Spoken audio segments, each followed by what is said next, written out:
Well, that's interesting.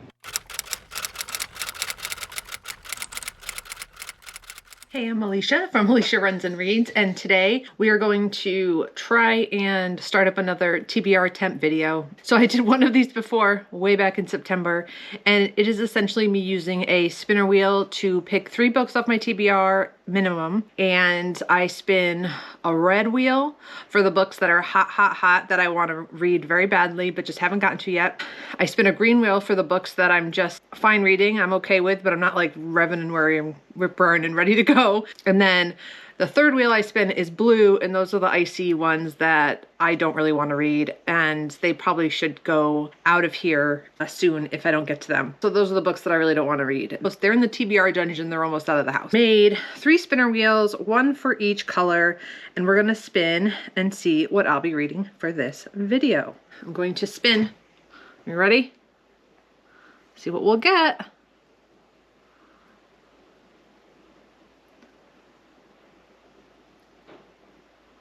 Ooh, The House Between the Pines. Okay, so this book, I have to go run and get it. I'll be right back. So apparently the book that this is that I meant is, The Street Between the Pines by J.J. Allo. I think this is indie published. It seems that way. So I have no idea. I think I just picked this up from a used bookstore from the Book Barn and thought it looked cool and looked up a few reviews or something, and I was like, okay, I'll grab it. So we'll see. I paid $4 for it. I have no idea what this is about. It's a horror book, I know that. It says, a strange creature lurks between the pines of Forest Street. Since the deadly DUI that ruined his life, Curtis Reynolds has long since struggled with sleep deprivation, debt, a failing marriage, and frankly justifying his own existence. Spiraling, battling insomnia, and PTSD-induced visions. Curtis begins an investigation of a mysterious monster. All right, I have no idea. We'll see. That'll be my blue book. And next we will spin for my green book, which is my mid-level book. I have a lot more. I added so many to this so we could get like a real... I don't know how well I'm going to show you. I should probably do a screen record, but I am being lazy. So let's see. What is it going to be?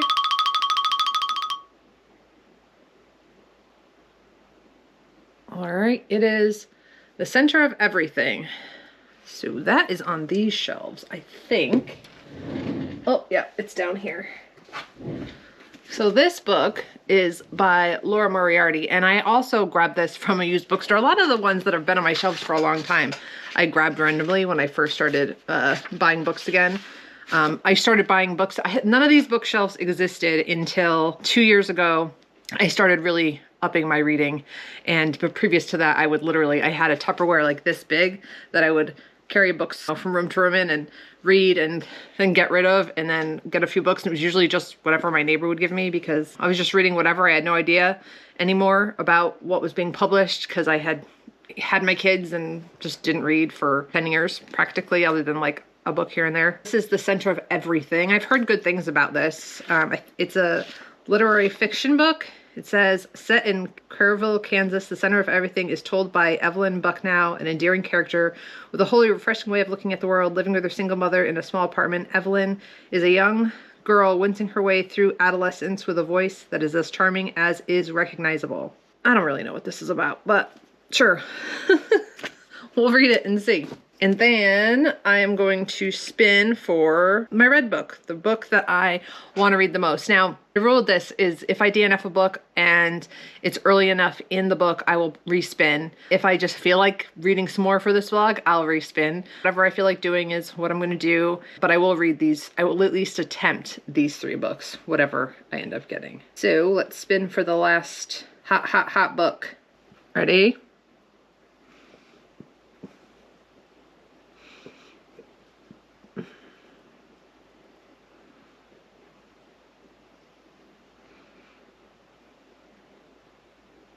Ooh, Whistle. So this is on my horror shelves. These are on my horror shelves. Where are you? Whistle, Whistle, Whistle. Oh, I see it. So Whistle by Lincoln. And this one I had heard about from Gabby Reads. She read it, I think, I don't even know when. A while ago. Maybe for Summerween this year. possibly. Get you back where I want you. So this is Whistle, and I don't know a whole lot about this. I know there's a town, people seeing maybe weird stuff, and there's a train, a toy train that's haunted or something. So I'm not sure exactly, but I was really excited to read this one. I picked this one up new a few months ago, so I'm excited to read that. So these are the first three I'll be starting with. I may get some more spins in there. So we've got the one I want to read the least because I have no idea who this person is. The one I want to read medium because it was recommended to me and I bought it at a used bookstore several years ago. And then Whistle, which is a newer one that Gabby recommended that I wanted to try out, and it's a horror. So I think we've got a good mix here. I mean, we have 2 horrors and a lit fic. So, I mean, it's better than like 3 fantasies. So it's not the best mix, but it'll do. So those are my first 3. And I'm gonna start reading and I'll take you along for the ride. Briar, come on.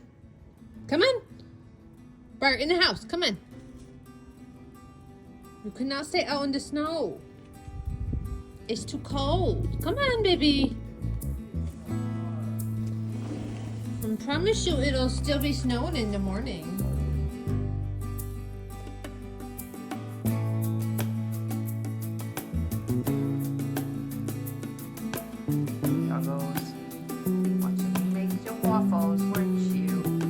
Got some. You got some.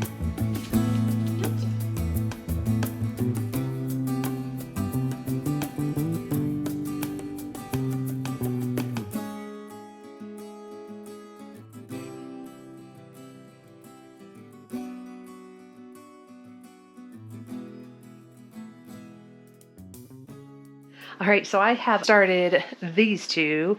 This is my green book and this is my blue book. And in this one, we have a man in the beginning who is living in a house and his power goes off. So he has to go check on the fuse box down in the basement and there's no power. So it's dark down there. He grabs his trusty flashlight and goes into the basement and he discovers this tear in the basement wall. Sort of like Eric McKean type tear in the wall, and it's like squishy. Like part of it is squishy. It's super weird. Then he hears something behind him and he sees glowing red eyes, and then that is the interlude to this book. It's a creature feature. We don't know who the creature is or what it is yet. That is the story. And then after that, we do follow his neighbor who, I think his name is Curtis. Yeah, his name is Curtis. And he works as an electrician, but he's always away from home. And his wife and him are not having a good marriage. They're separated, but they still live together when he's in town because he's often not in town because he works a lot as an electrician away. He comes home because she calls him after their neighbor is seemingly murdered. We're following his perspective. We're getting a little bit of a POV from the wife of the man from the beginning. Estelle is Frank's wife from the beginning. So Frank and Estelle, they are the ones whose creature was in the basement with the tear. Then Curtis is the man who's the electrician coming back after his neighbor is murdered. We're not getting a lot of information about these guys yet, but there is a lot of good character development. I'm intrigued. I'm definitely intrigued enough to continue with this one. It is an indie author, so I wasn't really sure. But I will say that there is a stereotypical Spanish-speaking man at the job that he was working at, and if he was going to be in more of this, I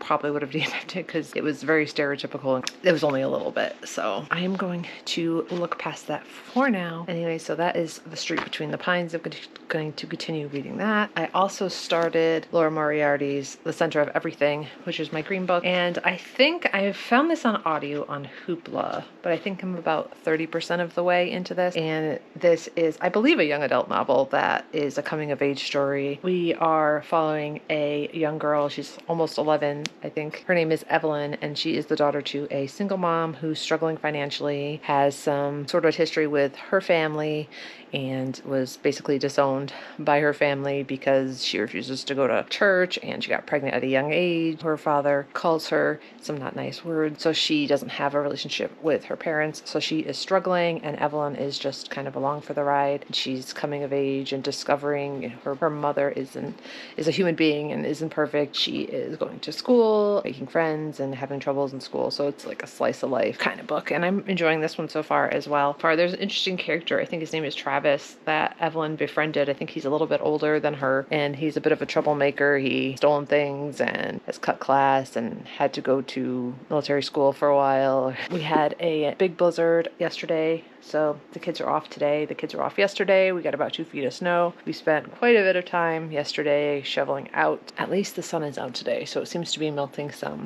snow on the road. So that is good, because I need to go out later and get cream.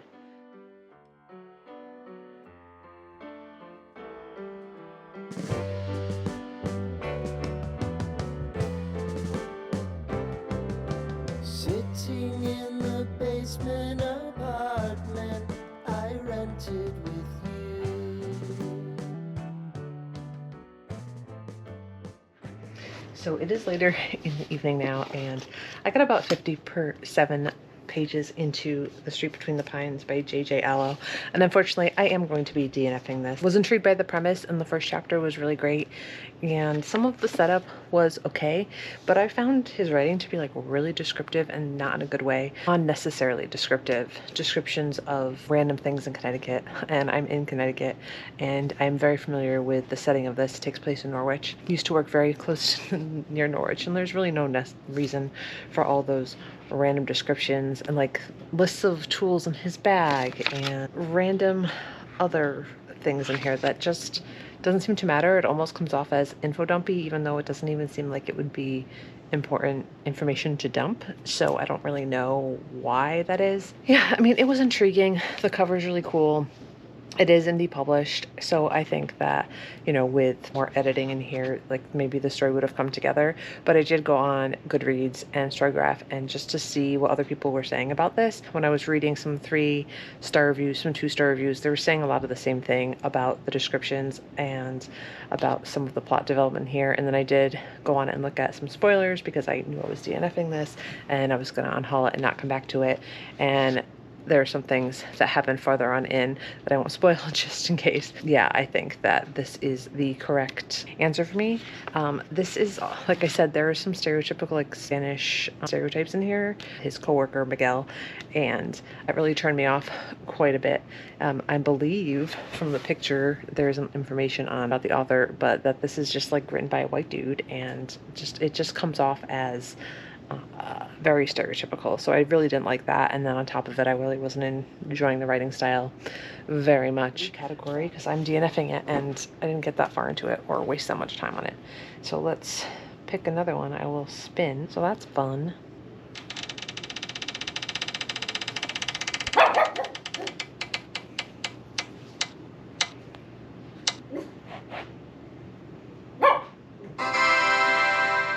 And let's see.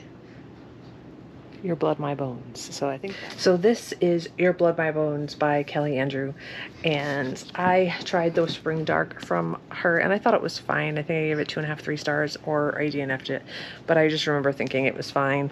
I don't remember anything else about it really. But this is a young adult dark fantasy, I believe. It is about Wyatt Westlock, and she inherits a farmhouse, and all she wants to do is burn it down because I don't know what happened there, but apparently she wants to burn it down. And during the final walkthrough of her childhood home, she finds a friend named Peter, who she once considered her best friend, strung up by chains and left for dead. Well, that's interesting. It says, unbeknownst to Wyatt, Peter has suffered hundreds of ritualistic deaths on her family's property, and apparently he's semi-immortal. I'm not going to read any more of it. It could be interesting. I don't know. It sounds interesting. I'm going to try reading this physically because I think I tried to read The Whispering Dark audibly. So let me try this one physically and see how that goes. But I love the cover. But sometimes these YA covers, they're so awesome and they look so intriguing, and then you read them and you're like, meh. Especially as a grown woman instead of a young adult reader. So we'll try. Boy, look, it's snowing again.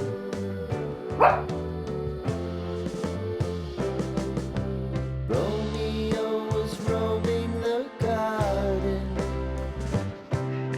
So I shuffled and I was listening to The Center of Everything, and I got about 15% of the way through. I think I'm going to DNF this. It's fine. It was written in 2004, and it is based in the 80s, and it's a coming-of-age story, like I said, and they're dealing with a lot of just the struggles of being a single mom and being a teen of a single mom in these times. And, you know, she's like 11, 10, 11 at the beginning, and now midway through she's an 8th grader, and she's coming across pot, which was a big deal back then. The first lady, Reagan, whatever her name is, Nancy, she was all about like the don't do drugs, pot is evil kind of thing. So we're seeing some of that. I think my favorite thing about this book so far has been Evelyn, friend Travis's pothead friend. He is funny, and he's like, Evelyn, you're ruining the vibe. Your Aurora instead of aura. Your Aurora is black. He's kind of funny, but he just makes a cameo in it so far. So yeah, I think this would end up being a 3 for me. It's fine. I read the first 200 pages or so, so I'll still grow towards my page count, but I'm just not feeling it enough. Though I am going to unhaul this.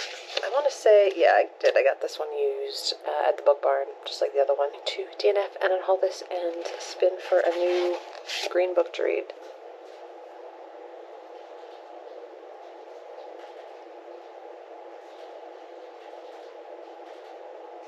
What does it say? Oh, The Hearts You Eat. That'll be a good one. I'm excited about that one. I think that is a horror by Haley Piper. Let me go check. So it is over here in the horror section. So this is All the Hearts You Eat by Haley Piper. And honestly, I'm not even sure what this is about. So let me read the synopsis and then I'll let you know. All the Hearts You Eat by Haley Piper. This will be my first Haley Piper. I think I have at least one other by her. The Game in Yellow, which I would also do want to read. I think that's on my green list. Yeah, so this, I guess it's about a girl who finds a body of another girl, I believe, at Cabrina. Cabrina Bright is the body that they found, and she has a mysterious poem with her, and she was trying to swim out to an island. So I guess it's sort of a mystery about why this girl was swimming out there and why she's dead and what happened to her. This should be interesting. I have no idea, but it is blurbed by Chuck Wendig, who I like. A dark and powerful undertow, it'll pull you far, far out to sea. And then by Delilah S. Dawsonis, she said, sharp but tender, delicate but bloody, tragic but triumphant. This is Stephen King's It for a new generation. I highly doubt that. Them some big words, Delilah. We'll see. But I think before I start this, I'm going to start Whistle, because I'm more excited about this one, and I DNF'd the last 2 books.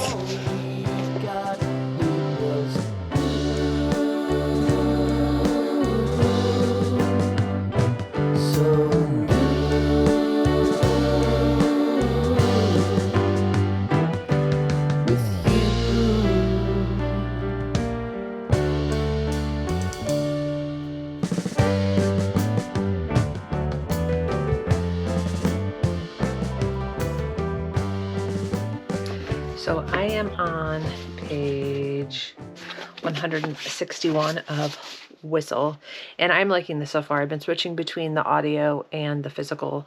I have the audio from Hoopla, so I'm able to listen to it a little bit when I am doing other things, like folding laundry or making dinner tonight. This is following a woman named Annie, and she lives in New York City. She's an author illustrator of this very popular kids series, but then something happens and one of the fans of the book dies because he tries to do something that was in the book, so she's having trouble writing the next one. And then another tragedy happens on top of it, which is making things even harder for her and her son. I think his name is Charlie.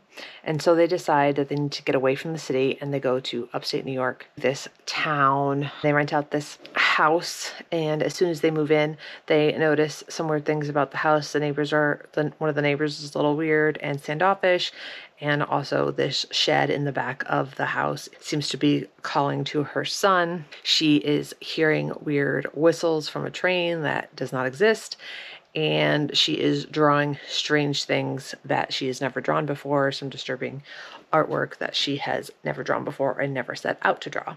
So those weird things are happening to that family. And then there's also a past timeline from 2001 where this detective named Harry Harry. His name is Harry or Harold, and he is back in 2001, so I think this is present day, the other timeline, so maybe 20 years before, and weird things are happening in the town. People are going missing, bodies are turning up in a weird state, pets are going missing and then being rediscovered, and they are mangled in a way that suggests not an animal. There is people saying they can hear this train whistle. Harry is trying to uncover this mystery of what the heck is going on in this town. So obviously there seems to be something supernatural in this town, and we don't know what or why there is yet. I am almost done with part 2, I think it is, and that is from the perspective more of the past in the town and more of Harry, and I am excited to get back to the present timeline because I am finding that more interesting to see what is going on now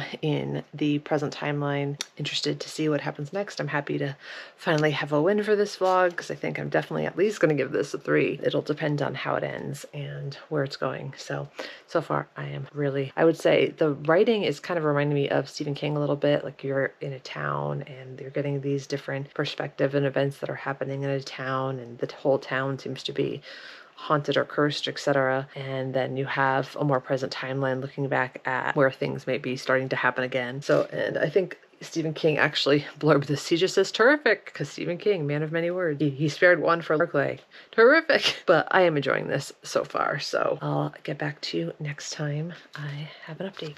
I'm out on a run. The roads seem to be good enough to get a run in today. We had black ice though this morning, so the kids had a 2-hour delay. But I just got back from dropping them off, so I'm going to attempt to run. I'm gonna walk a little bit just to make sure that the roads are running compatible, which I think that they are. I am at 60% in Whistle now. I'm going to listen to more on my run, and I'm still liking it.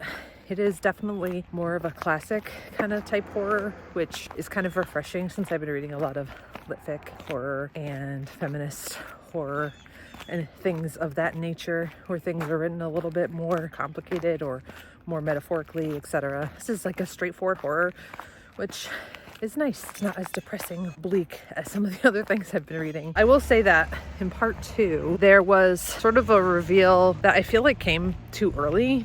I would have liked a little bit more of a, I mean, this is a romance book term, but I would have liked a little bit more of a slow burn on that one. I feel like we could have waited a little bit longer to get to that reveal, but I'm still enjoying it. It's still a good experience.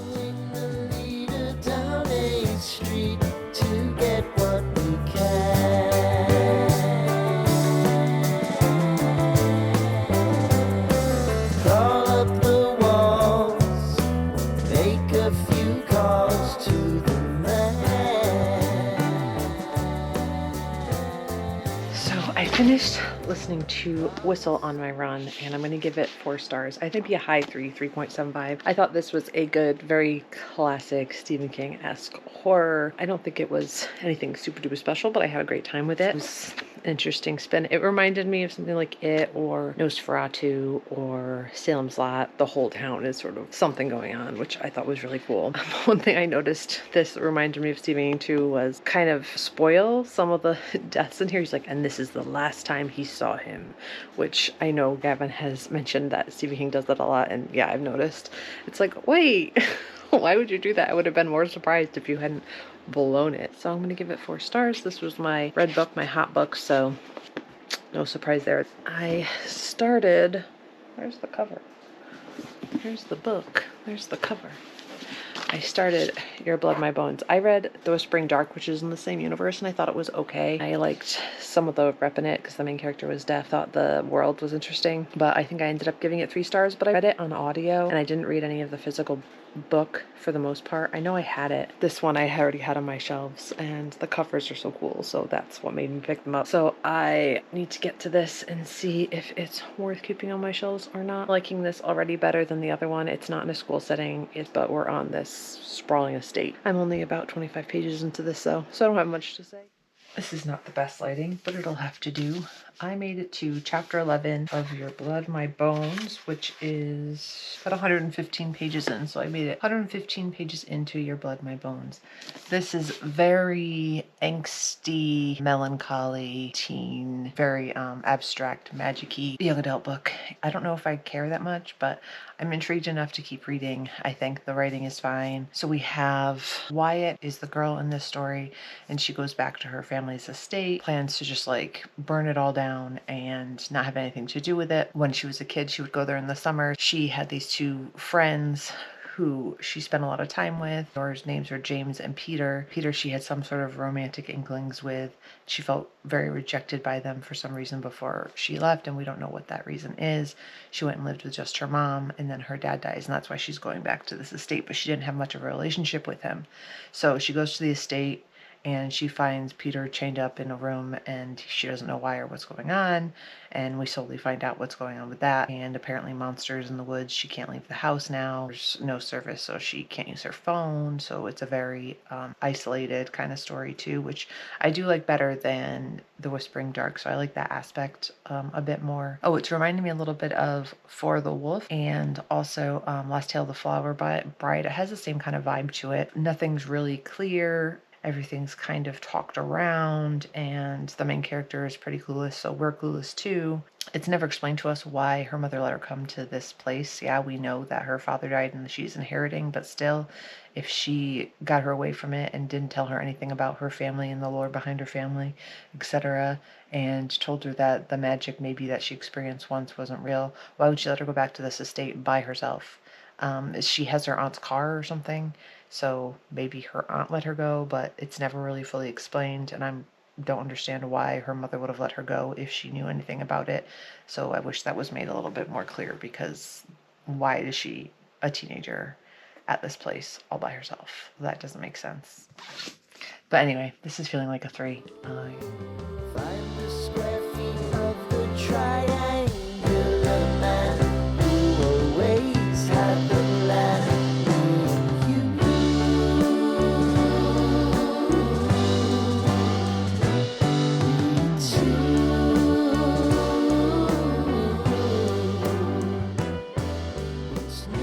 I started my second yellow book for this vlog, I'm fine reading it, my mid-intrigue book since I DNF'd Center of Everything. Yeah. So this is the one I spun next, and I'm going to start reading it now.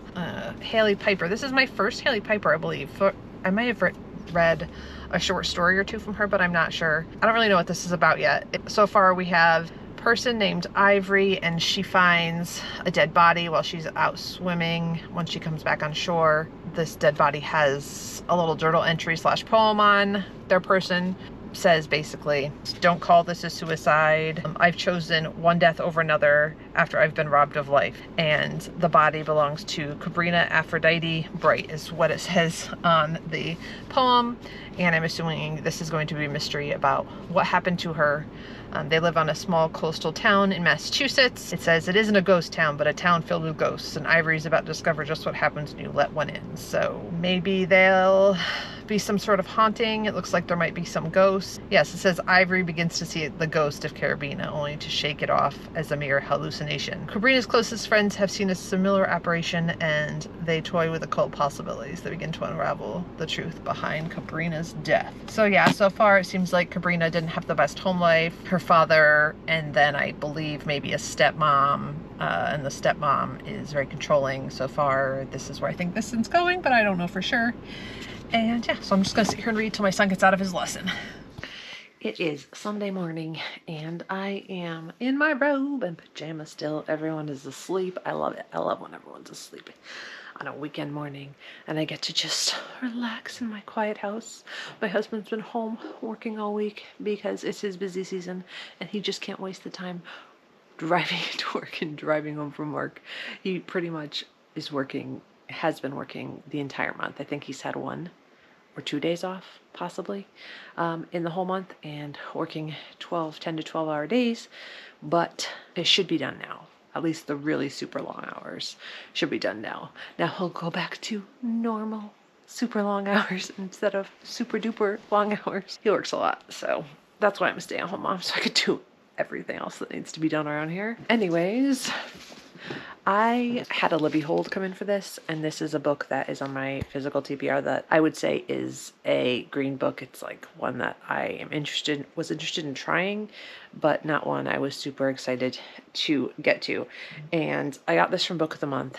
This was before I made up my rule that I am not to buy any young adult fantasy or young adult books in general from Book of the Month, no matter how pretty they are, because this is definitely one that I bought because it's pretty. But a Libby hold came for this, so I was like, all right, well, there's lots of people waiting, so let me just give it a shot, and I'll just stick it in my TBR temp vlog because it's on my physical TBR.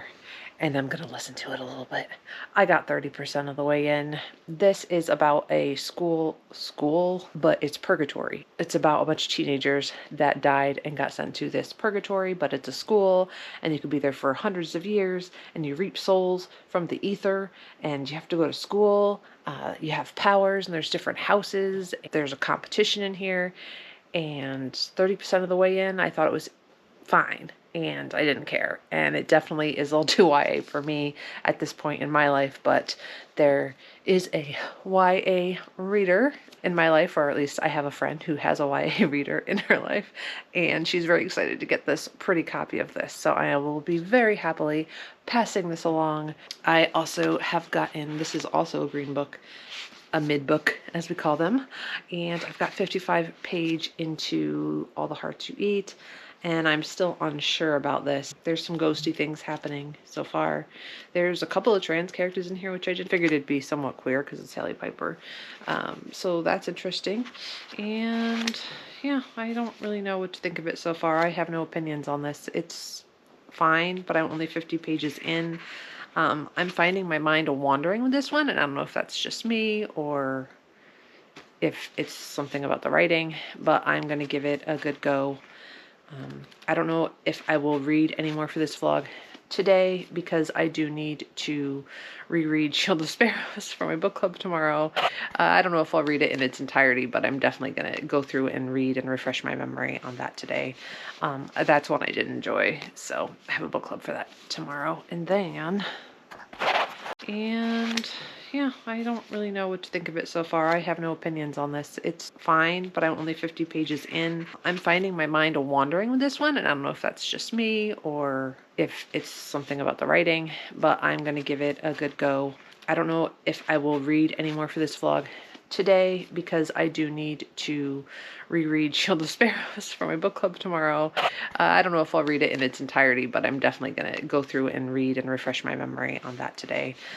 That's one I did enjoy, so I have a book club for that tomorrow. I am about halfway through All the Hearts You Eat by Hailey Piper. I am liking it okay so far. It went in a direction I really wasn't expecting, which was a pleasant surprise. It doesn't say anything about it on the back, so I don't want to spoil it for you, but it's going to make me very hard to talk about this. However, the direction it went, I did like a lot.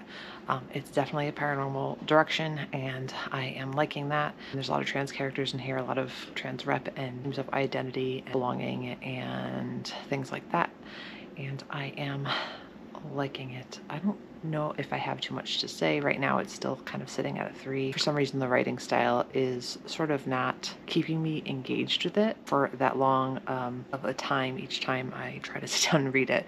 I have finished All the Hearts You Eat by Hailey Piper, and I'm giving it a 2. I never really got into the writing. It's slightly confusing, and the story is weird, and that's fine. I like weird, I like confusing, but for some reason I never got invested in the characters, and I still didn't get a good grasp on what exactly was happening in here the whole time. The characters seemed, I hate to say shallow to me, but that's just how they came off to me. And not that the characters were shallow and in the way they were thinking or whatever, but just like the characters themselves just didn't seem well fleshed out to me, other than maybe Cabrina, who's dead at the beginning of this book. But we get journal entries and things, so we kind of see what is going on in her life and in her mind. And the other characters, I don't know. I think this might have been a me problem. I'm hoping Hailey Piper's writing works for me at all. I have the Game in Yellow, so we'll see if I feel differently about that one. If not, then maybe she's just not for me. But this one, it didn't quite work for me. I liked the creatureiness of it all. I thought that was really cool. There were some cool scenes in here, definitely. Overall, it just did not work for me. I was struggling to finish it at the end, and it is a 400-page book, so it's not super long, but it's long-ish, and I thought that it could have been much shorter than that. Like, I felt like what I got in here, I would have had a better time if it was like a novella or like a 200-page book. That being said, this is the last book for this vlog. I think overall I have read 6 books, 5 books, no, 6 books. So I have read and reviewed 6 books, and I am going to be getting rid of, I think, all but one of them. So that's kind of a bummer. I guess I think I'm right. I think I'm getting rid of all but one of them. So 5 unhauls. So that's good, I guess. I'm getting things off my shelves that I don't care for and don't want to read. So that is the point of this. So I began this TBR Temp with 330 unread books on my shelves, and now I'm ending it with 324 books on my shelves. So that is good. So yeah, 6 books. Goal is to get that below 300 by the end of the year. So it's not a huge drop, but considering I am always bringing more books into my house, still could be quite the challenge. So we will see. At the same time, I still have room on my shelf, so who knows? I could not do that. Anyways, these are the 5 books from this video that I will be unhauling. So that's 5 books from this video. That's pretty good, I think. And then I will be keeping Whistle by Linwood Barclay, at least for now, as I enjoyed this one. I hope you enjoyed this vlog. If you did, please like, subscribe, and comment down below. I would love it if you did. If you want to, you could put a heart emoji, maybe an orange one, because the orange accents on this book down below if you don't know what else to say. And thanks. I will see you next time.